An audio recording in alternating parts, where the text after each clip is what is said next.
તો જય ઠાકર ને જય દ્વારકાધીશ। તો મિત્રો હમણાં કેટલાય સમયથી આપણા વ્લોગ આવતા નતા, એટલે વ્લોગ બનાવવાનું કન્ટિન્યુ ચાલુ કરવાનું હે મિત્રો। અને મિત્રો આપણી આઈડીમાં કંઈક પ્રોબ્લેમ આવી ગયું તો એના હિસાબે વ્લોગ પડતા નતા, એટલે હવે કન્ટિન્યુ વ્લોગ ચાલુ કરવાના હે। સુધી તો આપણે જેવા તેવા વ્લોગ નાખ્યા હે, એટલે હવે નવી દુનિયામાં જૂના વ્લોગ નાખવાનું કન્ટિન્યુ ચાલુ કરવાનું હે, તો સપોર્ટ કરવાનું ભૂલતા નહીં મિત્રો। હજારો વર્ષ જૂના બધા ઇતિહાસો અને રાજા રજવાડા વખતની જે કહાનીઓ હતી એ બધી તમને રજૂ કરવાની છે। અને પાંડવો જે અમારા વિસ્તારમાં રહી ગયેલા ને મિત્રો, એ વસ્તુ તમને બધું દેખાડીશ, એની વાયુ ને એના બધા લેખો ને તમને બધું બતાવીશ મિત્રો।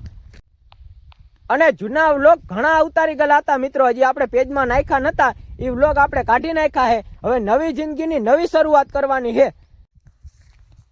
અને મિત્રો હવેથી તમે કોઈ દી જોયા ના હોય ને એવા વ્લોગ બનાવવાના છે, કારણ કે અટાણે ફરવા લાયક વસ્તુના તો ઘણા બધા વ્લોગર વ્લોગ નાખે છે, એટલે આપણે હવે જૂની કન્ટ્રીના વ્લોગ બનાવવાના છે।